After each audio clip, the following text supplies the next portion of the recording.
Boldwood presents A Ruinous Wind, written by John Pilkington and read by Simon Mattox. Prologue. Joost van Ryssen's wife heard the factor arrive at the end of a cloudy afternoon in late August, 2 days after the news had broken that the Spanish fleet was scattered. The threat of invasion, it seemed, was past, and all of London was rejoicing. The bonfires that lit yesterday night's sky still smouldered, the nearest at East Smithfield, a stone's throw away, while in the city a mood of high excitement still prevailed. Otherwise, life in the parish of St. Catherine by the Tower was unchanged. 500 households, many of them immigrants, crammed into a ragged trapezium of smelly, smoky tenements between Wapping in the east, the Tower in the west, East Smithfield on the north, and the river to the south. A district of many trades and of countless breweries, in which the narrow-fronted house of the merchant, Joost van Ryssen, looked no different from any other. Within the house, likewise, all was unchanged. The baby howled, the older children ran wild, and the servants were insolent. Especially Tassie. Red-haired Tassie, the youngest and prettiest maidservant, had given Joost's wife cause for grief from the moment she arrived. But this evening, though neither of them yet knew it, all of that was about to end. The factor's task was to visit certain premises and collect the small but regular payments made to the venturers. All she needed to know about the venturers, Joost had told his wife, was that they were a group of merchants and speculators with varied interests, of whom he was proud to call himself an associate. This spoke of the success he had made of his life since coming to England 20 years ago as a young man, when those with the means and the foresight to flee the Low Countries had begun to do so, before their land was overrun by the Spanish. Joost, along with others of his fellow countrymen, had indeed prospered in London. Downstairs, the ground floor of the house was a treasure trove. Bales of fine cloth from Flanders, rolls of Genoa velvet, Venice silk, and soft sarcenet were stacked ceiling high. Cypress chests filled with plate and pottery stood against the walls. Sacks of spices, brought off the great ocean-going ships to the wharves upriver, filled the house at times with a heady perfume. Upstairs, where the household crowded into 2 airless, noise-filled floors, things were considerably less ordered. It gave Joost's wife cause for wry amusement to know that the well-dressed clients who came to do business with her husband, who took a glass of sack at his beechwood table before striking their bargains, had little inkling of the chaos that prevailed a few feet above their heads. Joost was downstairs now, having dismissed both his prentices and bidden the last customer of the day a polite farewell. His wife was listening at the head of the stairs. It was past 5 of the clock, and normally the next sound would be that of the key in its heavy lock, as Joost closed up shop for the night. But this night, she knew, he was awaiting the factor. She heard him come in, heard his low voice. Her husband, who habitually adopted the tone and modulation of his client's speech, spoke softly in turn.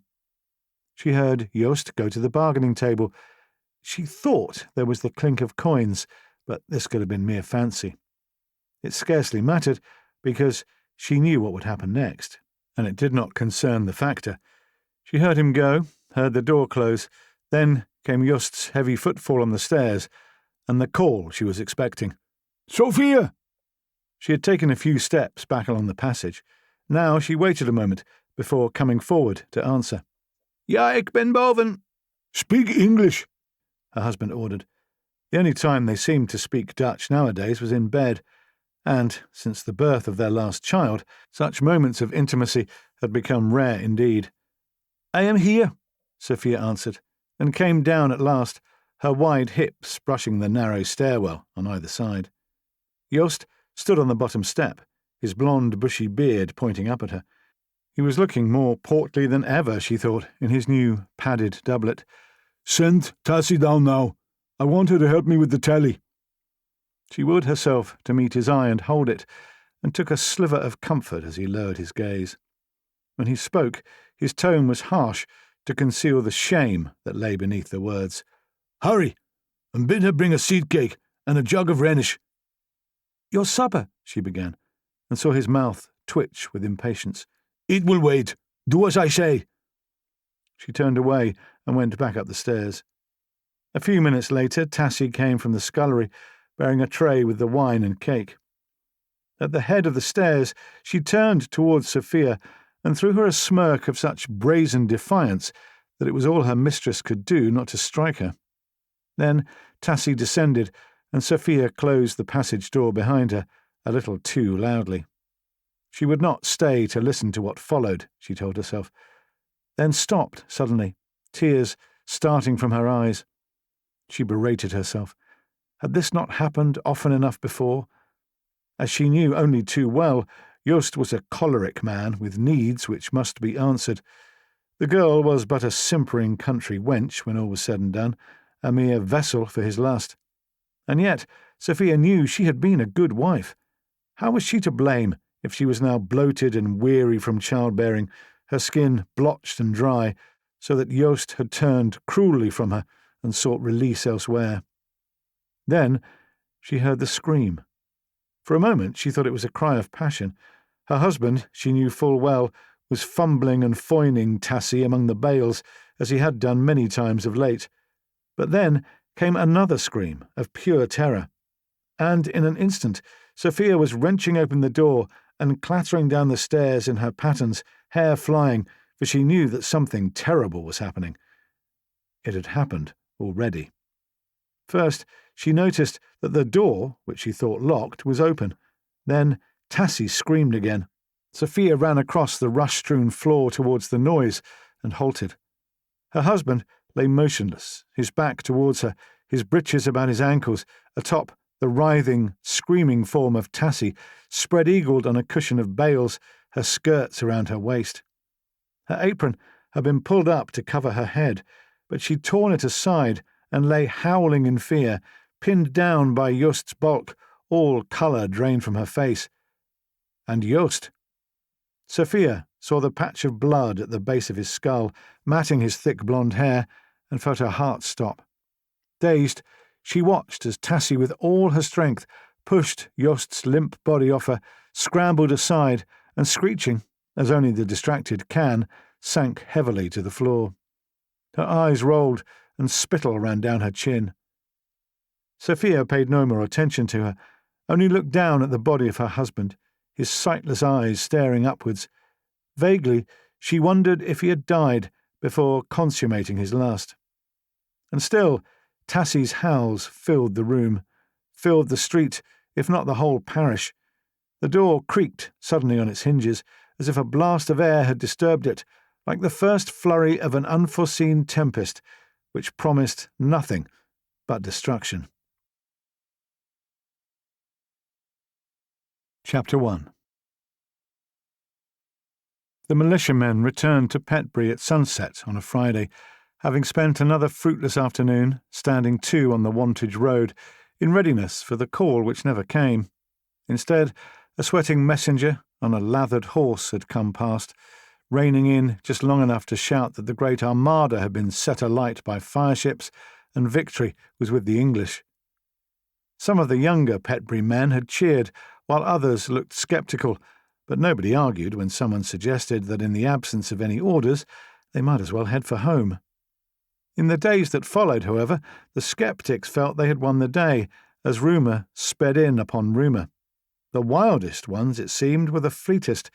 The Spaniards, far from being defeated, had landed on the south coast, and, reinforced by the Duke of Parma's forces, were even now marching on London. Nay, said the next one, London had fallen already. The Queen was captured and on her way to Rome, to stand before Pope Sixtus as a penitent.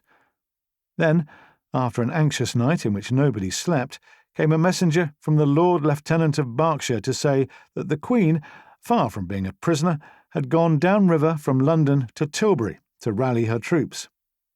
Later, the news broke that the Spanish fleet was indeed in disarray, being driven eastwards by high winds and out into the North Sea, where, without powder and shot, or even adequate food and water, they had no chance of regrouping for an attack.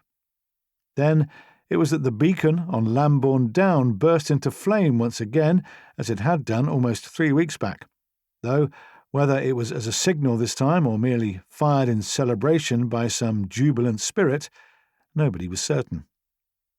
All through harvest time, since the signal fires had sprung up on that fateful Tuesday, the 2nd day of August, the manor of Petbury, like every other village, farm and homestead in southern England, had remained in a state of anxiety, if not in readiness. Even Thomas Finbow the Falconer, ever a man for the quiet life, had been obliged to shoulder a pike and undergo rudimentary muster training alongside his fellows. Now, at last, it seemed that the danger really had passed, though nobody was sure what would happen next.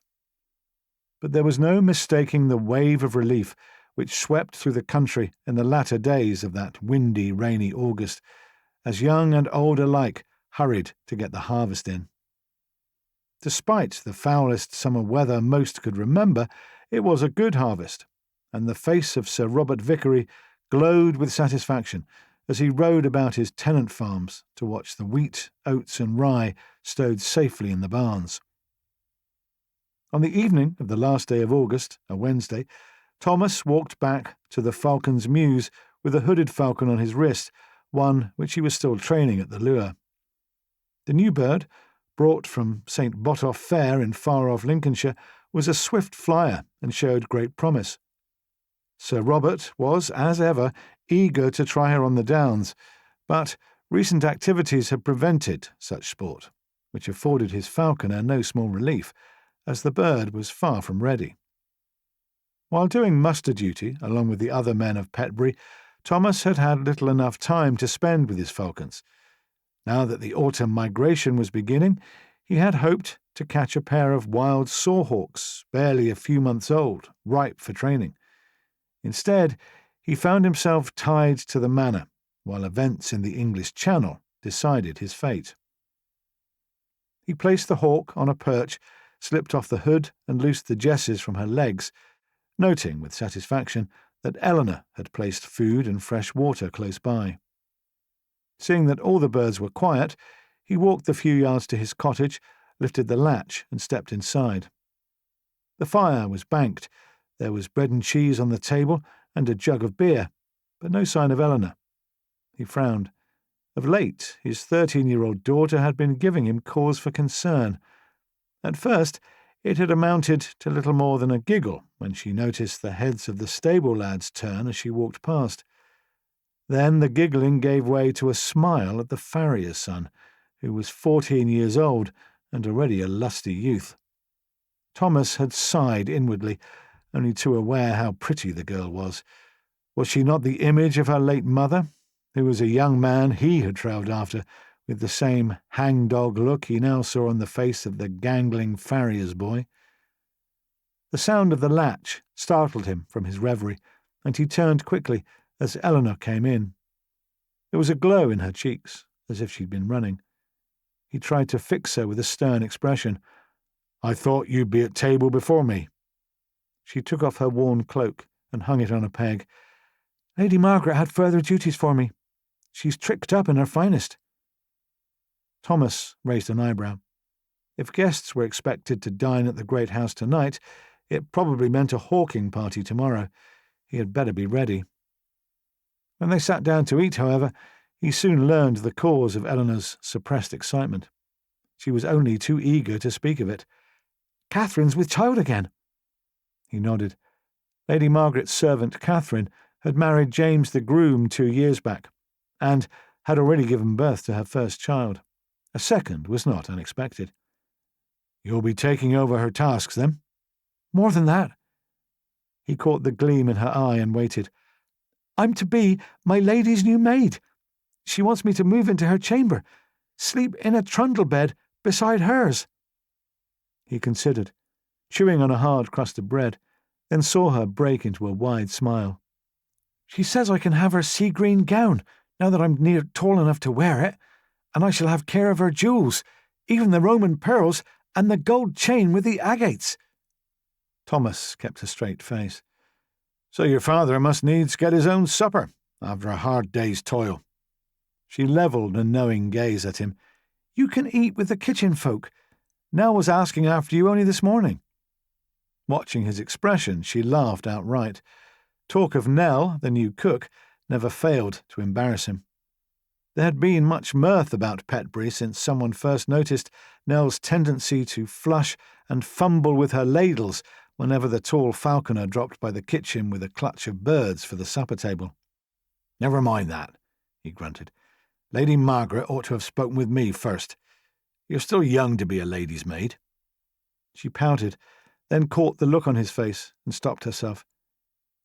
"But then, I suppose she knew I'd be hard-pressed to stop you."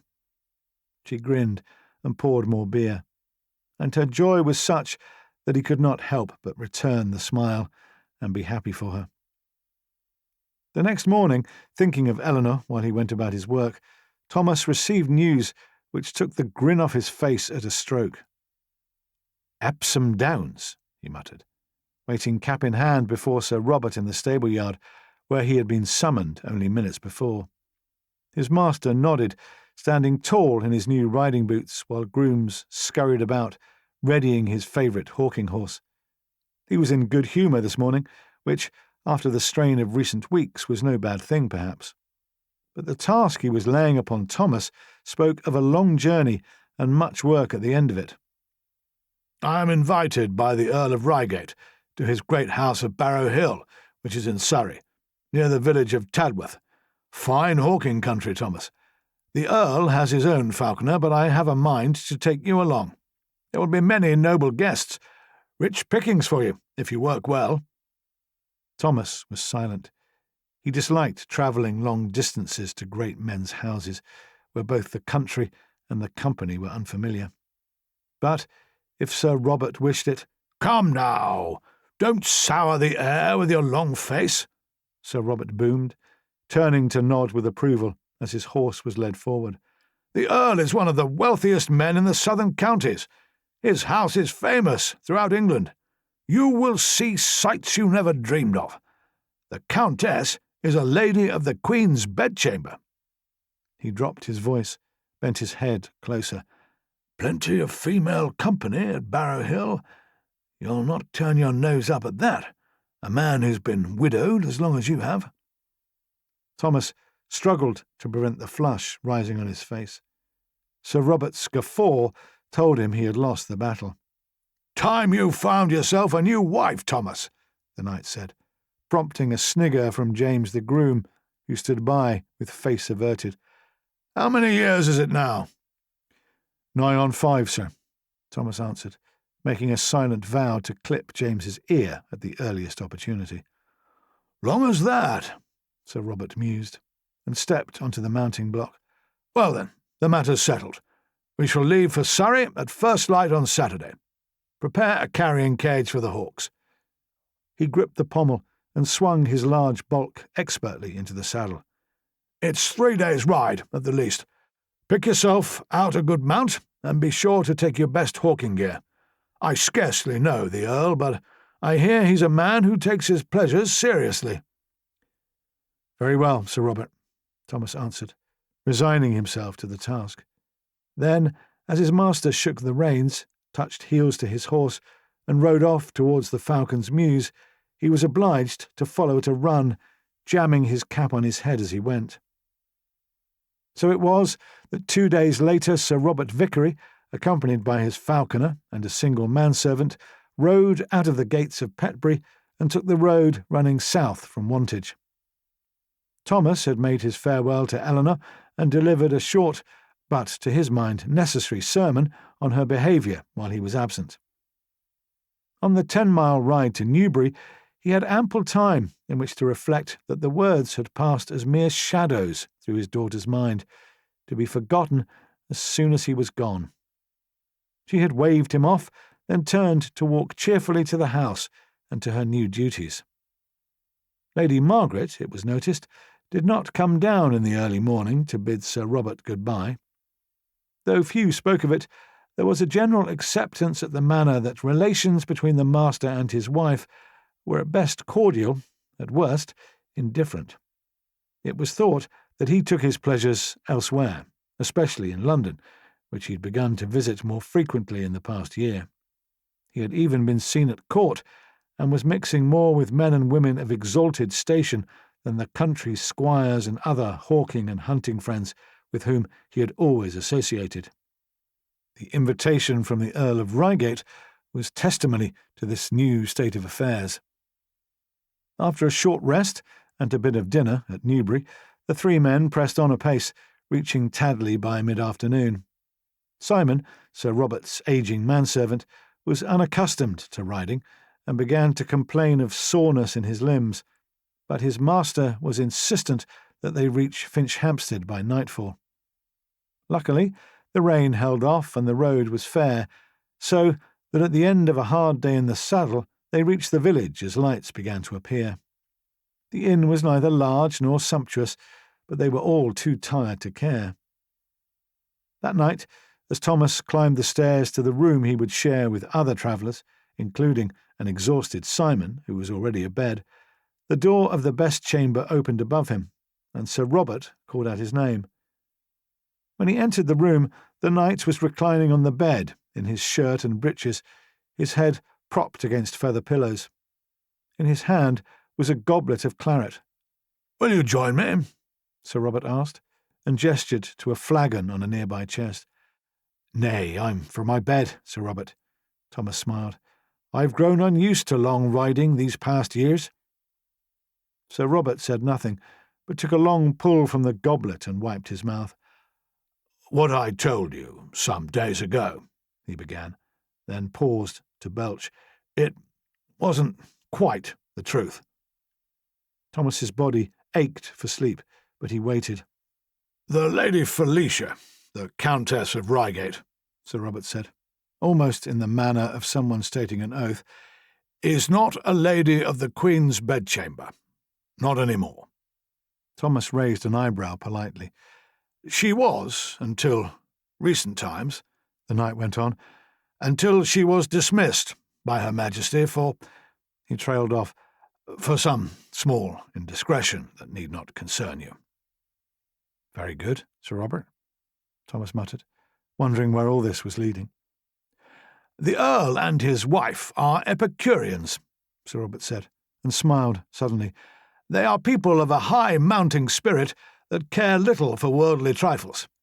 That is why men of quality and wit flock to their court. For a court it is."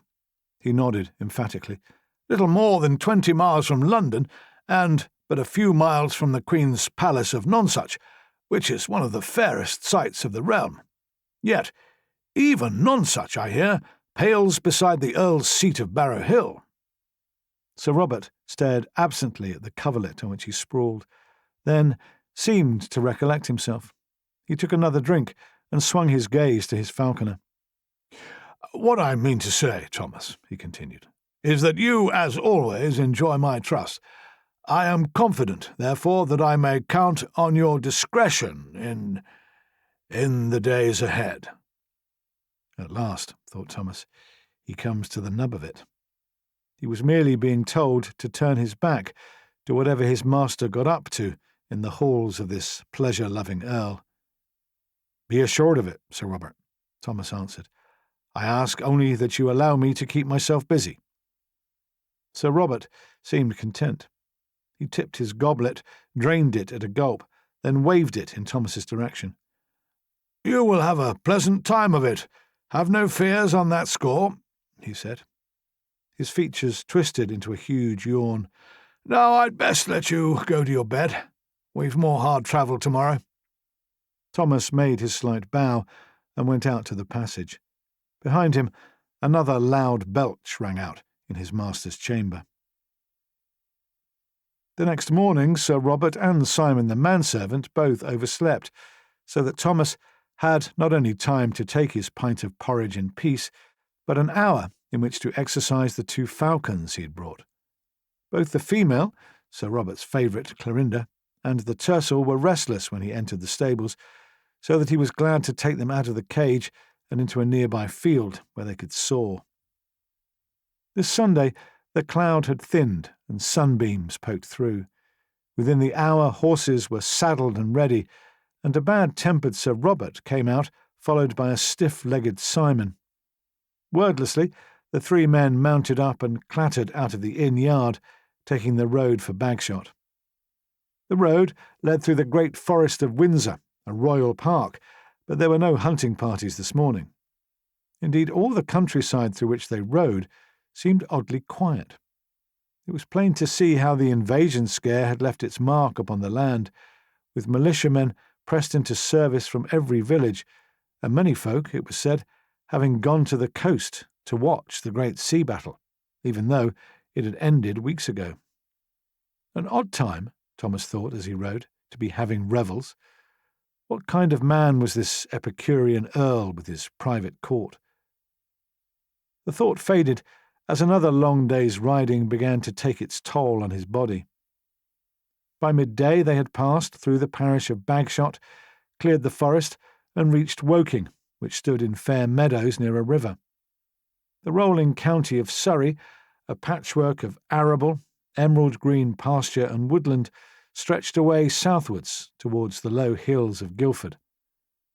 Past Woking they forded the River Wey, then, at the little hamlet of Ripley, struck the straight road running north-east to Cobham, where Sir Robert intended to pass the night.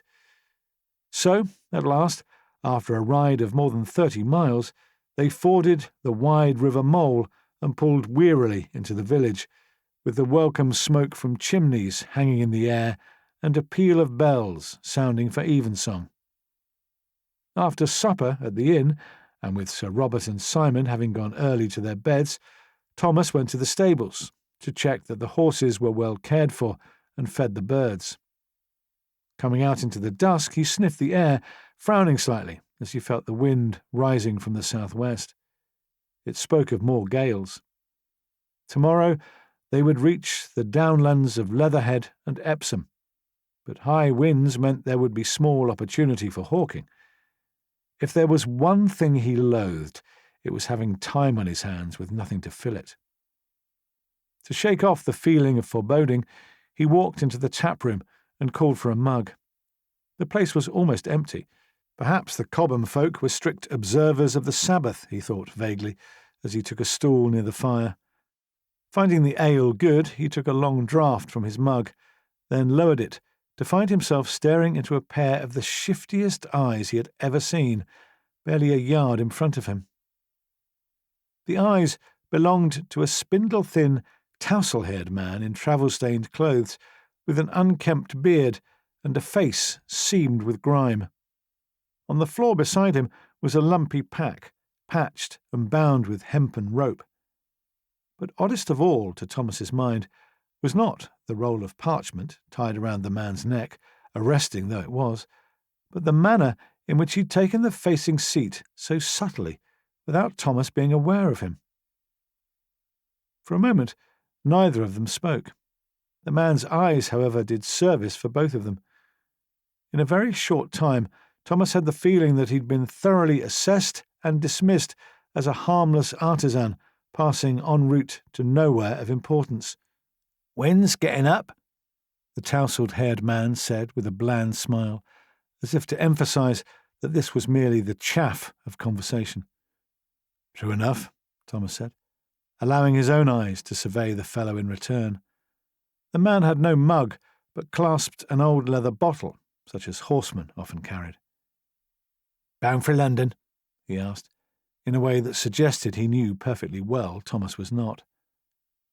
Though noted on the Berkshire Downs as a shrewd judge of character, Thomas found himself hard-pressed to gain some point of reference here. For now, he merely shook his head. "I'm named Tobias," the man said, suddenly. "Licensed to beg in the county of Surrey.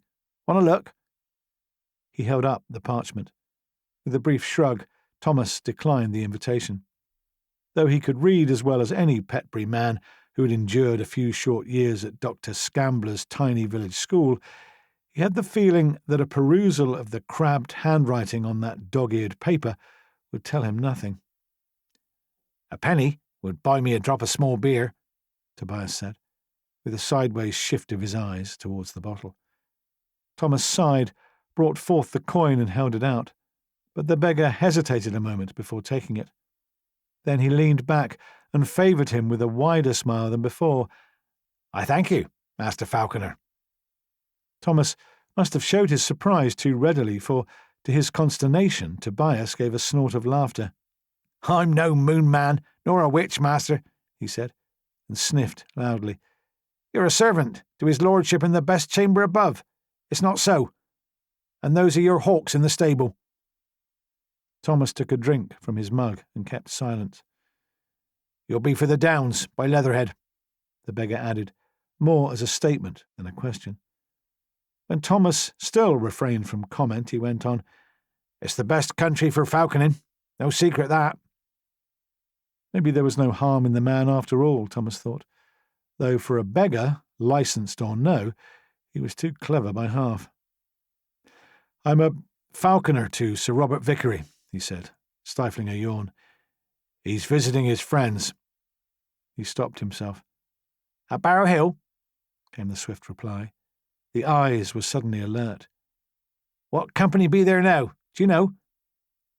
Thomas stiffened inwardly and tried to meet Tobias's stare, but now he saw the eyes slide across the tap room towards the doorway. The next moment he realised why. "Oi, you!" came a deep-throated shout. Thomas turned to see the drawer, a fat man in a filthy apron, bearing down on them. In a moment Tobias was on his feet and had assumed the shambling, fawning demeanour of beggars the world over. "Mercy, good man," he whined, grabbing his pack with his free hand while he held the leather bottle forward with the other. "I'm poor Tobias, licensed to beg in the county." "Shut your foul mouth," the drawer growled, clapping a broad hand round Tobias's neck. "We don't serve thieves and vagabonds here. Get your arse outside." And poor Tobias was promptly shoved across the floor, through the open door, and out into the night. Perhaps it was a trick of the firelight, but as the beggar disappeared, whining pitifully the whole time, Thomas thought he caught the hint of a gleam in one rolling eye, which was directed at him and him alone. "You see that this is my part," the eye seemed to say, "and I must play it to the hilt." Then the interlude was over. The few other drinkers in the room chuckled, turned back to their ale and resumed their gossip. Thomas drained his mug, rose, and left them to it. On the following afternoon, with the breeze blowing at their backs, Sir Robert and his 2 servants rode the last 20 miles from Cobham through Leatherhead and past Wilmore Pond to Epsom, where the rolling downs opened above and about them. Passing the tiny hamlet of Burghouse, they rode southeast to Tadworth. From here, Sir Robert had been told to leave the track where it bent around a marking post and strike due east. For another quarter-hour they rode in silence, Sir Robert cantering ahead now in his eagerness, while Thomas and Simon trotted behind. Larks twittered above, and still the downs rose, until presently a grassy ridge appeared ahead of them, stark against the skyline. With a shout, Sir Robert spurred his horse forward, his cloak flying, then reined in as he reached the summit. Thomas and Simon rode up on either side of him and halted. Grey-haired Simon, a simple Berkshire downland man, could not refrain from letting out a gasp. For his part, Sir Robert took in a great gulp of sweet air and smiled in anticipation. But Thomas could only gaze in silence at the gleaming domes with their fluttering pennants, the many-sided towers, and high decorated walls of the splendid palace that dominated the wide escarpment beyond. They had reached Barrow Hill. Chapter 2. In the lengthening shadows of late afternoon, Sir Robert's party splashed through a shallow stream and climbed the slopes of the long hill. Passing through a gateway in the outer wall, which was of solid red brick, and into an inner park where deer scattered at their approach, they found themselves beneath the plastered and stuccoed walls of the massive house itself. It was indeed a palace, a prodigy house such as powerful men had been building in recent years to demonstrate their wealth as well as their taste. Pinnacles and turrets with mullioned windows towered above a vast, imposing entrance with gilded plasterwork and stone sculptures above. Beyond the house, its stables and outbuildings, Thomas glimpsed elaborate gardens with trellised walks, groves and flower beds, and further off, a wide lake that had no doubt been dug by the labour of many men. It was an enchanted place, an oasis of luxury in the midst of these treeless hills, across which drifted low, milk-white clouds. As the horsemen clattered through a side archway into a broad courtyard, there were shouts, and grooms hurried out to take their mounts. A grey-haired man in a sober gown and black doublet appeared, and bowed low as they reined in before him. "I bid you welcome to Barrow Hill, Sir Robert. I am John Broad, steward to the Earl of Reigate." Sir Robert got down stiffly, nodding to the steward. Thomas and Simon were in the act of dismounting, when suddenly there rang out a blast of trumpets, which startled both men and horses. Peering upwards, they saw 3 trumpeters in scarlet livery, sounding their fanfare from an exposed gallery high above. Whoever ruled here had notions of grandeur indeed. As the trumpets ceased, there came a shout of delight, and here came the host, hurrying down a flight of steps from a door at the end of the courtyard. Maybe the Senate, thought Thomas, had not been for their welcome at all, but to announce the entrance of the Earl himself. His next thought, as the Earl reached the bottom stair, was that the man needed such trumpery to give himself the stature he lacked. He was well below average height, though handsome enough, with a neatly trimmed beard and blonde curls tumbling from beneath a tall, richly decorated hat. His doublet was likewise embroidered with golden thread and with jewels, his wide breeches of peach-coloured satin, the shoes heavy with gold buckles. The word dandy was barely adequate to describe the Lord of Barrow Hill. "Sir Robert!" cried the Earl, clasping his hands about his guests and kissing him on the cheek. "What times we shall have! Tonight, a banquet. Tomorrow, hawking and hunting. The company has awaited your arrival with such impatience, I've had to stuff them with strawberries and ply them with my best charnico." Smiling broadly, Sir Robert murmured how delighted he was, then raised his eyes to the walls about him. "Your magnificent house, my lord. Such descriptions, I've heard, fail dismally to do it justice. Even Nonsuch cannot match it." The Earl almost squealed. "Nonsuch was built by Henry VIII in imitation of the Chateau of Chambord on the Loire. My Barrow Hill has more rooms even than Chambord." Sir Robert nodded politely and, somewhat lost for words, gestured to Thomas, who doffed his cap and stepped forward. "My falconer, Thomas Fimbo." "Splendid!" trilled the Earl, and turned to his steward, who stood by, maintaining a grave expression. "Send him to Will Holland at once." The steward bowed and turned to Thomas.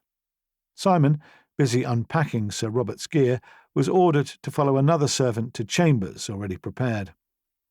The grooms stood by, waiting to unsaddle the horses, so Thomas quickly untied his own pack and the cage with the hawks. As the Earl ushered Sir Robert away, he heard his master inquire after the Lady Felicia, which prompted another squeal from his host. "God's knees and knuckles!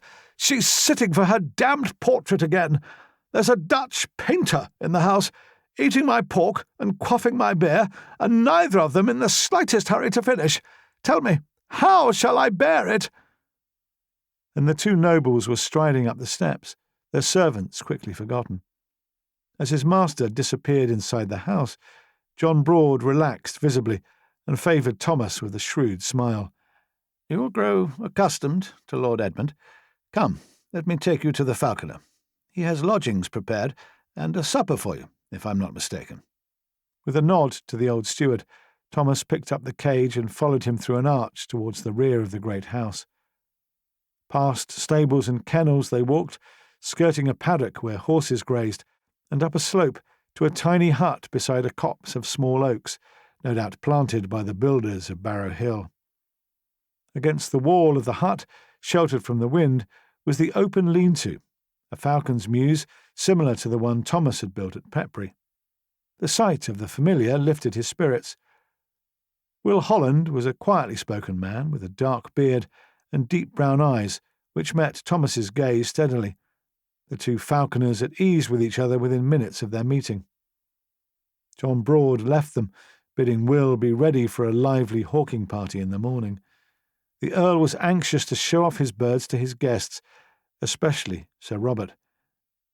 "I hear your master has always been a hawking man," Will mused, as he and Thomas took a pathway up onto the downs. Each carried a bird on the wrist. "All his life," Thomas answered. "I've trained many a soar hawk for him, and for the Lady Margaret, not to mention the pair of gerfalcons, the master's pride." Will nodded. Loosing the leash from his hawk, a magnificent bird with a great hooked beak and richly speckled down on its chest, he slipped off the hood and held his arm aloft. At once the bird spread its wings, lifted itself, and climbed in a steady spiral until it was little more than a speck high above their heads. Thomas followed suit, letting the smaller tercels speed away to hover at lower altitude. Both birds were eager to hunt. The falconers watched their charges as evening fell, and a breeze sang through the long grass. A moment of unspoken understanding passed between them. This was their world, the open downland and the sky, and a falcon hanging above, floating on the current as if part of the very fabric of the air. With a half-smile, Will voiced the thought for both of them. "A pity we've to serve our betters all of tomorrow." Thomas nodded. "Have you a wife? Children?" Will Holland asked. "A daughter," Thomas answered. "My wife died of a fever 5 years back." "And you've not remarried?"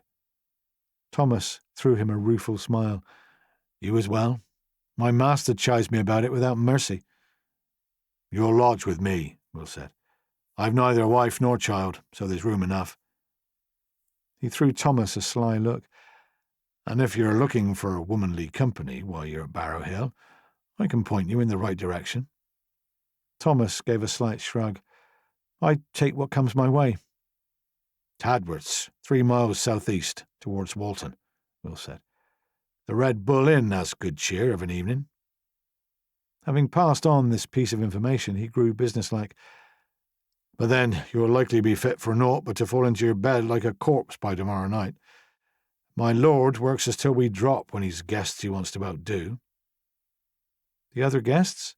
Thomas inquired, and saw Will's mouth tighten with disapproval. "Company I like not," he said. In his eyes, a frank gaze which said, "I speak to you as a fellow of the Brotherhood of Falconers." Thomas returned the gaze expectantly. "A party from London," Will said. "Came down 2 days ago. Some are but hangers-on. Others, there's Sir George Brunning, a man I'd not cross for a purse of angels. He's said to have killed men in duels. Too handy with his sword arm, not to mention his tongue. Another," he trailed off, gave a slight shake of his head. Thomas waited. "If you thought my lord was a man of high fashion," Will continued, "you'd best clap eyes on Sir Thomas Wilkes. They say he spent £300 on new clothes and horse trappings just for this visit." Thomas frowned. "I've not heard of either of them." "The sons of jumped-up gentry," Will told him.